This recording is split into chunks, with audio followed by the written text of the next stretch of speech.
피해야 되는 것뿐만 아니라 하면 좋은 것도 있을 수 있겠죠. 가장 중요한 건 을 많이 섭취하는 겁니다. 충분한 양의 섭취하는 게 대장 용종과 대장암을 예방하는 데 도움이 될 수 있다. 네, 저는 가톨릭대학교 인천성모병원 소화기내과에서 일하고 있는 나수영입니다.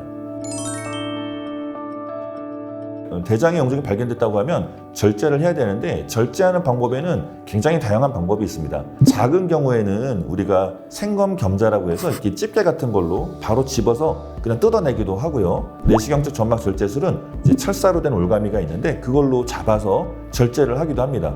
2cm보다 작은 경우로 보통 우리가 올가미로 절제를 하는데, 2cm보다 큰 경우에 있어서는 병변의 주변에 우리가 용액을 주입해서 병변을 띄운 다음에 전기칼을 이용해서 직접적으로 병변을 오려내는 내시경 점막하 박리술을 이용해서 절제하기도 합니다.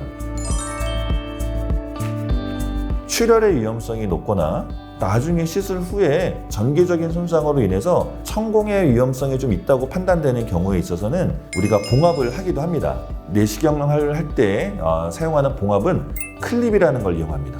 이 봉합을 한 데가 아물고 나서는 자동적으로 떨어져서 대변과 섞여서 자연적으로 배설이 되거든요. 이러한 장점이 있습니다.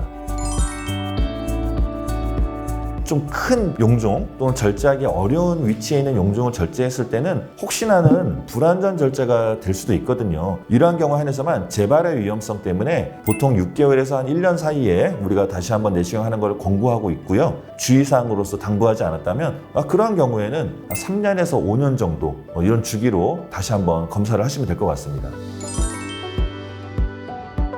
우리가 좀 주의가 필요한 거는 바로 출혈과 천공이 되겠는데요. 출혈은 앞서 말씀드린 것처럼 우리가 시술 후에 대변을 봤을 때 그 대변의 양성을 잘 관찰해 보면 알 수가 있겠고, 천공 같은 경우는 갑자기 배가 좀 심하게 아프다라고 생각이 된다면 드물지만 나중에 지연 천공의 가능성도 생각을 해볼 수가 있겠죠. 우리가 압통이라고 해서 눌렀을 때 심한 통증을 보입니다.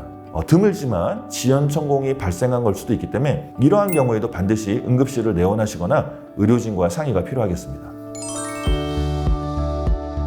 피해야 되는 것뿐만 아니라 하면 좋은 것도 있을 수 있겠죠. 가장 중요한 건 식이섬유를 많이 섭취하는 겁니다. 식이섬유는 대장암을 예방하는 데 도움이 된다고 알려져 있는데요. 권장되는 식이섬유는 남자는 한 35g, 여자는 한 25g 정도를 권장하고 있어요. 우리나라 성인의 80%는 권장 식이섬유에 미치지 못하는 양을 섭취하고 있고요. 하루에 약 한 10에서 15g 정도밖에 안 됩니다. 생각보다 많이 적죠. 반찬에서 조금 더 야채나 채소, 대략적으로는 이런 좀 작은 접시로 한 두세 접시 정도를 평소보다 조금 더 섭취한다면 맞는 양을 섭취를 할 수 있을 겁니다.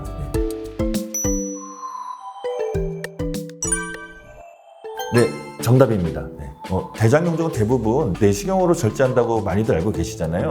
많이 진행된 상태에서 발견된 경우에는 수술적 치료가 필요할 수 있겠고요. 이러한 경우에는 요즘에 대부분은 이제 개복술보다는 복강경이라고 하는 비교적 간단한 수술법으로도 수술을 하는 게 일반적이기 때문에 크게 걱정하실 필요는 없겠고, 의료진의 판단에 따라서 그에 따르는 것이 더 좋겠습니다.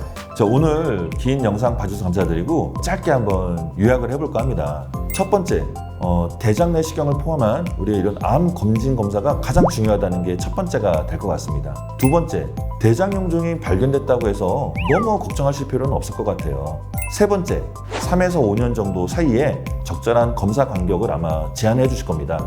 그리고 네 번째, 예방을 하면 더 좋을 것 같은데요. 과다한 육류라든가 가공육은 가급적 피하시고 충분한 양의 식이섬유를 섭취하는 게 대장 용종과 대장암을 예방하는 데 도움이 될 수 있다. 이렇게 정리할 수 있겠습니다.